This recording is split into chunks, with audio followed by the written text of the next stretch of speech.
Hello, I'm here at the Urugi International Centre in Japan with Alex Niser.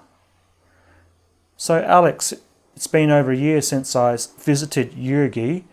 It's good to see you again. Thank you for coming back to Urugi. Thanks for inviting me.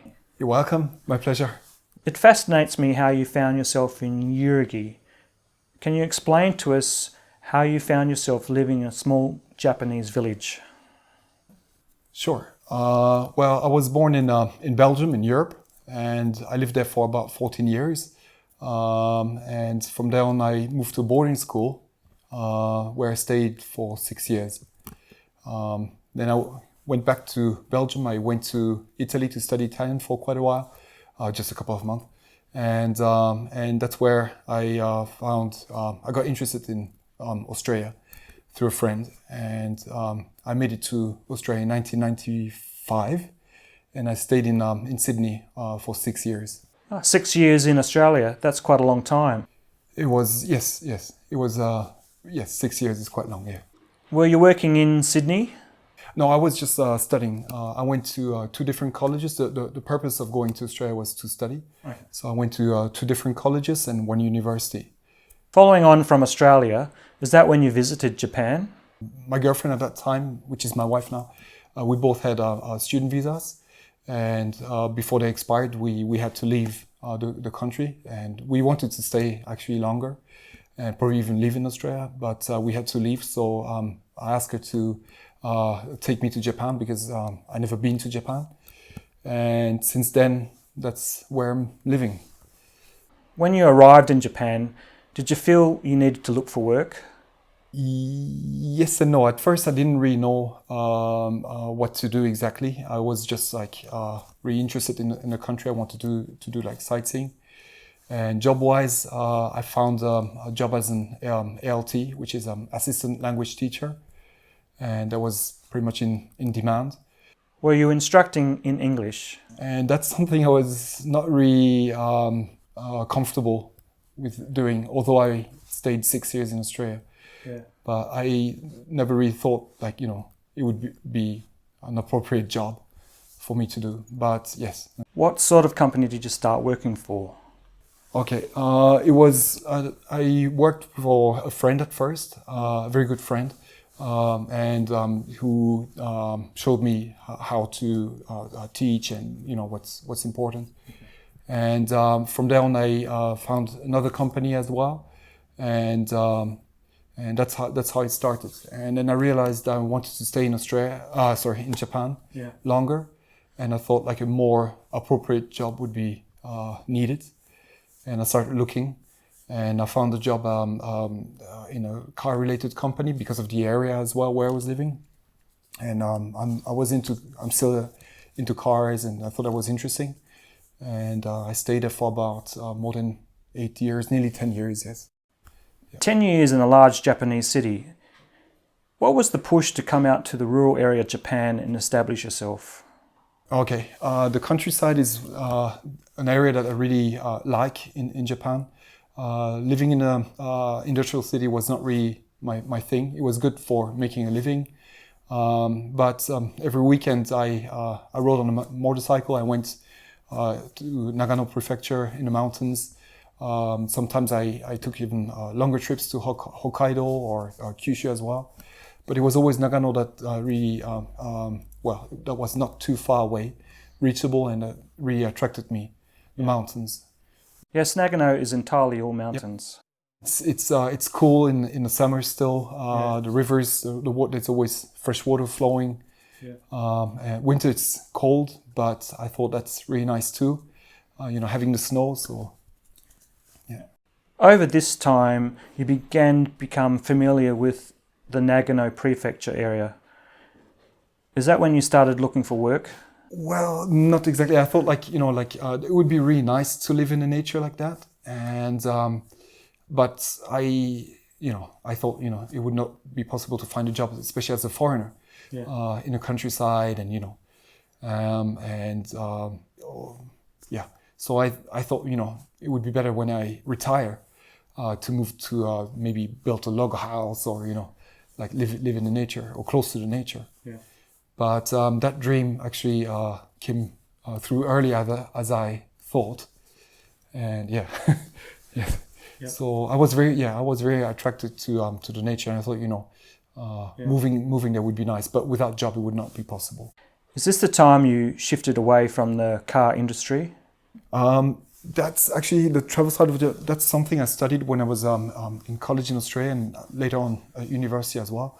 Yeah. And that's something I thought I could do. And what I'm doing now, it's actually tourism related. We call it inbound. That means I'm trying to attract foreigners, mostly Westerners, to a small, deep Japan, kind of like countryside of Japan. And yes, but the job I'm doing, it's actually community revitalization program, which is sponsored, I guess, by the government of Japan. Okay. And it's about helping rural areas to back to their to return back to their original state. Okay. Yes, and in other words, to have people, young people as well, come back to the rural areas. Is this an attempt by the government to readdress the balance with young people moving to the city? Yes, that's correct. That's not only here; it's all over Japan as well, and I think we can see that throughout the world as well. Europe is pretty much the same. Right. In this particular village, young people, there's no high school, so after junior high school, everybody needs to leave the village, and they go either way to the next biggest village or just to a city, actually. Right. Okay. And that's where it starts. And then they usually understand that after studying, that there's nothing much for them left job-wise. Yeah. It seems to be a downward spiral that the rural populations in towns are shrinking. Yes. And their own parents know that as well, so they actually encourage their children to stay in bigger cities and find a salary man type of job, a job that pays well, Sure. And yeah. Alex, tell us about your new project you're working on. What I'm trying to do now is it's a project which is running now. I'm trying to have local people, like Japanese people, young people, to come over back from the city to the village, countryside, and have like a hands-on experience with pretty much everything that we do, like in the village.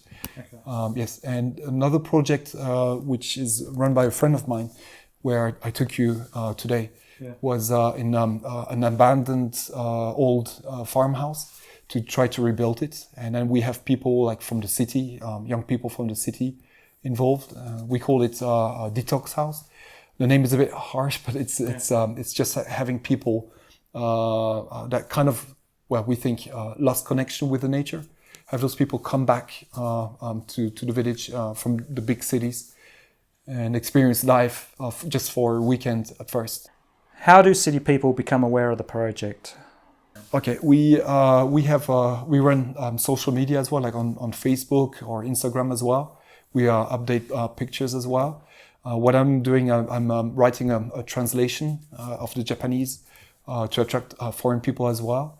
And then, as you saw, there was a Frenchman today as well. Yes. So that was not thanks to me. It was a friend of a friend that brought him along.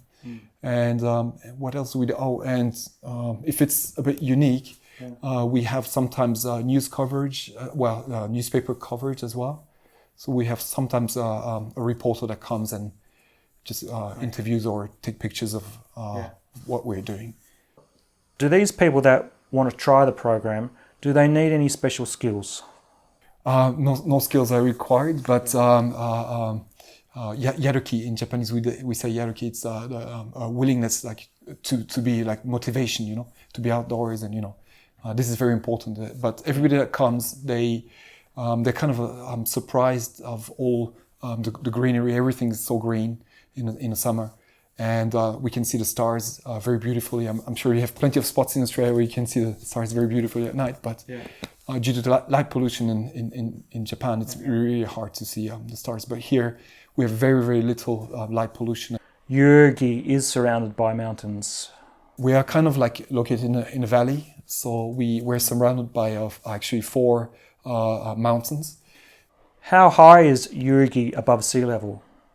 Yes, we are. This area here, we are about 850 meters above sea level, and to reach the village, the mountain top would be about 1,100 meters height. Right. Yeah. Does it get cold here in winter? It is very cold, but another reason to move in here was to have snow in the winter. I thought, to me, that was very, very important, and for my children as well. They're quite young, so I want them to play with snow, and there's so many activities, so many things we can do. I thought that would be really nice. And at first I took them by car from where I was living before, and once, twice maybe a month, but that was never enough. So living full time, in a alpine village would be really nice. I thought. Yeah. So winter is really tough, but I'm getting the house ready. This old house I'm renovating, rebuilding, step by step.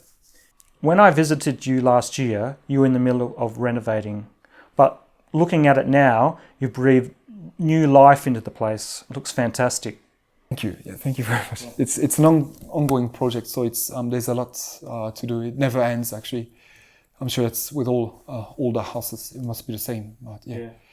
But I got a stove for a wood burning stove for the winter. And I tried to, we have a lot of woods and trees, so I thought, it would be easy to just have free access to burning material. And so I prepared a lot, and I think that should be good enough for surviving the winter. How did your family feel about moving to Urugi?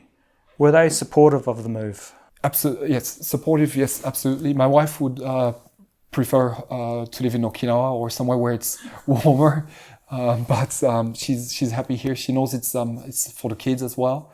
Mostly for the kids to be in this environment. So yes, she's very supportive. Yes. I noticed last year there was quite a number of vehicles, cars and motorbikes coming through here. Yeah, we have all sorts of tourists actually coming from the nearest cities, which is Nagoya and Hamamatsu. Both of them are about 2 hours away. So as remote as you feel living in Urugi, you're only 2 hours away from Nagoya. Everybody lives really close to them. It's like a coastal area. So that's why everybody really likes motorcycling, even cycling as well. Likes to go for a tour up the mountains to our place. Okay. So we have in the summer we have many bikes. That's motorcycles. We have cyclists as well, road bikes, and we have many people come by car as well. Mostly the people that come by car are actually the elder generation that enjoy a drive, to a place where it's a bit cooler. And that's another task that we try to achieve, is to have younger people as well to come visit us. But the hurdle is quite high because young people I found out, are not really interested in driving anymore, just owning a car. So probably car sharing would be in, but not really owning a car. So we don't have that many young people come over. Right. Another reason is that we don't have any train station nearby. And we used to have a bus service. It was a trial bus service for tourists that was running on weekends, but that doesn't run on weekends anymore. It's just weekdays. What was the turning point that made you leave a secure job in the city and come out to rural Japan? Well, just coming here on weekends was not enough. I was never feeling fulfilled. And I thought, like, well, it would be really nice to live here. And through a friend of my wife, I found information about the job I'm doing now, which is community rebuilding activities. It's a three-year program, and it was really hard to quit a regular job, a regular salary, and but I thought it was worth trying. After all, I'm not Japanese, and I thought, well, there's so many more things to discover, to do, why not try? It's a bit risky, especially if you have young children, you need to provide. But I thought, yeah, it's now or never. So I thought, yeah, why not? Let's try it. And my wife was supportive, and she thought that I was a bit suffering in the city anyway. So so yeah, why not? Okay. If that makes you happy, Yeah. So yeah, and so thanks to that friend, I got the information, and I thought that would be interesting. Not salary wise, but for a complete lifestyle change. And I thought I would be doing something interesting and good, not only for me, but for the environment as well. So that was quite motivating. Okay. And on top of that, I found this place, which is a kominka. A kominka is an old traditional house. In my case, it's kind of like a farmhouse. I know that they used to make silk in the second floor upstairs. Right. When it was popular. Yeah. And yes, so it was built for that purpose. How old is the house? This house, I've been told, is exactly 100 years old. And yes, it must be 100 years old, yes. Okay. And the wooden beams must be 200 years old. Right. I guess it takes about 100 years to grow the beams like that big. The beams that are used in the main structure, they seem quite long to me. Yeah, this room here, this is not flooring, but it used to be just tatami. This is in Japanese we say jujo. It's a 10 tatami-sized room, which is unusual. It's usually 8 tatami room, the size. So this is 10. It's less stable in the earthquakes. So there's a downside to it too, but the house being 100 years old, and I mean, after all the earthquakes, it's still standing. So yeah, gives a bit. I guess. Yeah. It's kind of a bit leaning, kind of, but it's still standing. Yeah. Just bring you back to the detox program. It obviously gives the participants an opportunity to meet other people in a social environment other than their work, perhaps to relax a little bit out in the country. Oh yes, definitely. People come with big smiles when they see what we have to offer, and it meets more than what they expected actually, and they go back to the city like full of energy, yeah. And so it's a lot of benefit for them, but it's also very encouraging for myself. And when I see them like being like happy like in the nature as well, I see myself like when I was first coming myself here to the village. Yeah. Is there much flexibility in what they can do here in Urugi? Well, they can do like any kind of activities, but the main part is rebuilding that house. That's the main theme as well. It's actually to have people involved, like from the city, young people, many young people from the city, and having them help us rebuild the house. So yes, they don't need any particular skill, but just motivation, and building a shelf like you can just strive. Yeah. If it doesn't work, then we have a carpenter as well that helps out, and gives us advice and lens tools as well. Okay. And yes, otherwise everybody's participating and motivated, and we have some breaks where actually we can walk in the forest as well, right. Or jump in a river, yeah. As well when it's warm, yeah, in the summer, yeah. Yeah. I noticed that the ingredients that they were using were coming straight out of the garden. Yes. We have like a small garden as well, with compost and everything, yes. We try to get them involved, like to grow some vegetables, but they only come once a month. Okay. So it's kind of like, it depends on the season. But we use the garden as well for food, for eating, like for lunch. And essentially, they're cooking their own meal. Exactly. Yes. Yes. Learning how to use wood, fire, Yes. oven. Yes, we rebuilt. We had a teacher, a professor, coming over and to teach us how to rebuild a wood burning stove for cooking, and that's the way how it was for many tens of years in Japan. What is the stove made out of? It's made of just earth, dirt, and some ropes that we cut in fine, small pieces. And we mix it with, I think it was cement a bit. And we used some bricks that we made from those products as well. So everything is handmade, and we try to use the material that we find around us as much as possible. The house that you're currently working on, do the volunteers stay here overnight? Sure, they stay in a place, it's big enough. We don't have any tatami, actually, but they stay on mattresses, sleep on mattresses. Everybody brings their own backpacks, so it's cost-free, nothing, there's no charge. So yes, they stay there, which is really nice too, because they see, they will understand more of what is needed. Yeah. For example, at nighttime when it gets, if it rains and you have some water pouring in, or if it's cold, then they understand, like, what needs to be fixed next, We talked about the social part of the program, but it's like a byproduct that you become social with other people. Yeah. So the people that come over, they're all like from the bigger cities. Like in this case, it was Tokyo, but the thing they have in common is actually to be doing something together, and everybody just does whatever they can do, or what they feel like doing. We don't push anybody to to do things that they wouldn't know how to do. So Does the program support the cost of travel for the participants?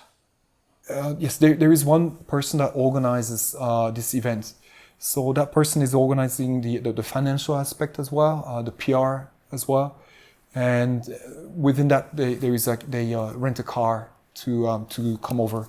I mean, they could come by bus or train as well, highway bus, but that would take just for a weekend. It would take too much of their time, so they would be in the village just a couple of hours actually, and just sleep. So so everybody's they organize a car, so they come by car. So it's a bit hard to access the village, so car is the best way. Next year is 2020. Tokyo is hosting the Olympics. Do you think you'll see a rise in visitor numbers down here in Urugi? I hope so, yes. There is currently already a boom. We see this in the news in Japan every day, that so many tourists are coming to Japan, and I hope that people would also be interested to see a deeper area, deep Japan actually. Get off the JR line. Yes. Get off the golden route, like from Tokyo all the way through Kyoto and to Hiroshima. Yeah. It surprises me that the visitors to Japan visit the three most busiest cities: Tokyo, Kyoto, Osaka. And then probably Hiroshima as well. And, we're trying to attract people to the southern part of Nagano. Actually, we have in Nagano there are already many Australians. I'm sure like in Hakuba area, the ski area. It's really nice. Powder snow in the winter. So but nobody really comes to the southern part of Nagano. It's probably less attractive. But I realized that it's not really less attractive. It's just people are not aware. There's not enough PR as well. But about the PR, that's an area I'm working on to have more foreigners visit the village. But there is a fine limit as well. I mean, there's a fine balance, because it would be nice to have some people come over. But if there is, for example, a bus loads of tourists coming over, I don't think we would be able to handle that situation. To accommodate several hundred people here at once. If we only have less than 550 people living in the village. and the majority actually are already from outside, mostly retirees. And there's one foreigner, which is me. Is it a shock for some visitors to see a Gaijin working in the tourism industry? Well, yes, but actually, they really don't mind me to do that, or they even want me to do that, because nobody really speaks English. Okay. So they don't mind having foreign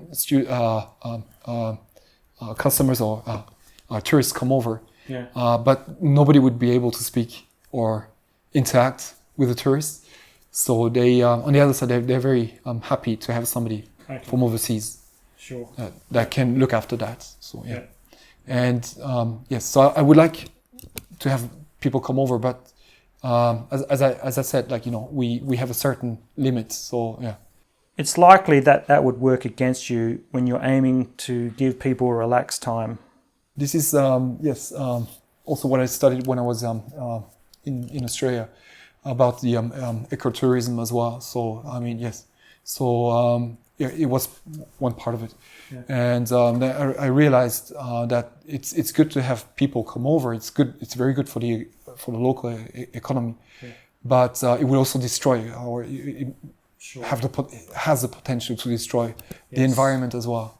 A small village like Urugi benefits from having a slow feed of visitors coming through. Yes, you see, it's a very unique place. So to keep it unique, it's nice to enjoy, but not like too many people at once. Yeah. So yeah. Okay. So probably what would happen would be that we would have more visitors thanks to the Olympics, and but it would only be during the summertime. So there is an unbalance because nobody would be here in a winter. So right. Yeah. Getting back to the detox program, we know Japan has a problem with young suicides. Do you think a program like this might be supported by the government? That would be very good. Yes. That would be very good. I mean, and that it would work, I'm sure, because to see the people that come from Tokyo, the bigger cities, I'm sure everybody's really happy in the bigger cities, but there's something that they miss, and I feel like this is what they find here in a countryside, in a small village. And yes, you know, there's so much green, and everything is well, the grass looks green on the other side. That's maybe one of the cases, but it's really nice to be here. It's relaxing as well. You can meditate, or you just find yourself again, or, you know, be away from all the buzz and the stress, you know. I'm sure, yes, that would work, yes. If the government would sponsor or support it, it would certainly work, yes. Okay. Another reason is people get also active by themselves. Probably, like, I'm sure there's many people, like, in their work environments, they want to try to achieve something. They want to be successful, but there are limits, or, you know, or maybe, let me rephrase, they want to do something significant, but their task is only to do a certain thing, and they know they can do more or better than what they are asked to be than what they are asked to do. But nobody really gives them the chance. With all the positives about being in Japan, the other side of the coin is that the rigid structure and conformity, particularly working here, can also be a detriment. Yeah. And so being here, I mean, even myself, like, there's being in the nature, there's so many things in an old house, like, so many things you have to do, fix, you know, the garden, the forest, the house itself. And then you realize, like, you find skills that you probably had when you were younger, or, you know, that you didn't use in an office, and it kind of comes back, and then you realize you're able to do things and achieve things, you know. And then you have your own time span that you don't have. Well, you can set yourself pressure and a deadline, but you don't need to, so you can achieve something at your own pace. Enjoy the experience. Exactly, yes, and learn something from it as well. Yeah. Alex, can you tell us about working for a Japanese company and being a salaryman? As a non-Japanese, it's quite tough.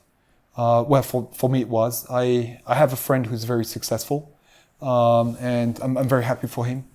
But for me, it was kind of like, you need to be born in this educational system to be able to survive in a Japanese company. Well, the company I was in was, there were not many foreigners. So I was kind of like just by myself. So I had to open doors by myself, which is a very, very huge task. Yeah. So yeah, life in a Japanese company as a foreigner it's not easy. You need to speak the language, and not only speak, like read as well, write as well. Of course, that's just a basic skill.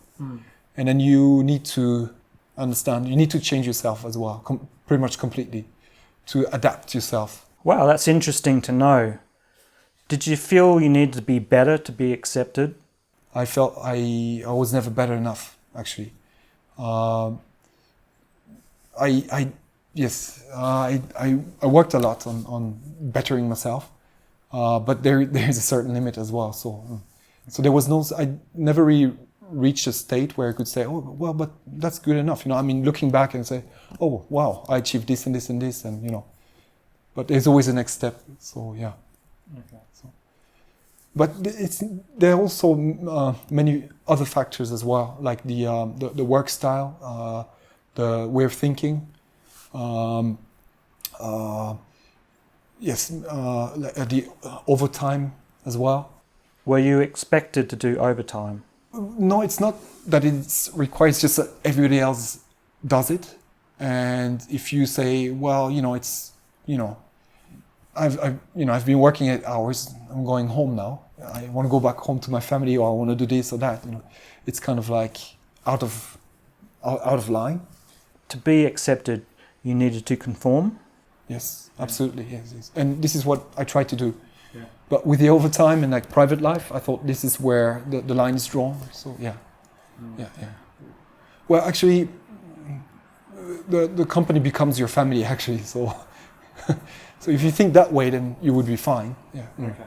But if you think about your own family as, your private life is more important, then yes, that would be difficult then, yes. Were you appreciative of working for a Japanese company? I was very appreciative to work, to enter a Japanese company, and I thought like I really, after just teaching English, I thought, wow, that's a huge step up. And I thought that was an achievement in itself, but then I realized, there's so much more you have to do to keep working there. So yeah, so I was very, I still am very appreciative that I could step in that company, and but it was not how do you say? It was not really for me. So I just kept going and going and going and going because I thought that was the only way. And I found this place. And I thought that would be really nice, but that would be only a place I could live once I retire. Yeah. So yeah, so I just kept going, and Okay. Yes, that was tough. Yeah. Was the Kaizen system in place when you were working in the city? The company I was working for was using the Kaizen system itself. It was a car-related company, so yes. Did that differ from Australia? In Australia, I just worked for a short while. I was studying. The main purpose of me being in Australia was studying. And just before the visa ran out, I found a job, which was very interesting, in Sydney. And I don't have that much experience like working in Australia or overseas. So yeah. So the main part, was of my life, like work life, was in Japan. Okay. So I thought it's either way, just teaching English, which is just a kind of part-time. You come here, you stay for a while, and then you go back to your country, or you just try to find something that which is more like for permanent status. And I thought that was your only option, actually. So that's the only thing kind of I know. And I thought this is normal. And I thought it would not be any better if I would go back to Europe. So yeah. But I don't have that much experience working in Europe. So yeah. Alex, it's been a pleasure talking to you. I really enjoyed this chat. Thank you for coming. I'm really happy you came back.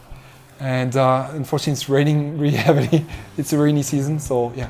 I hope you come back when the weather's better. Yes. So I can show you like the real beautiful sides like of Urugi, our village. All right. Thank you. Welcome. Thank you for coming.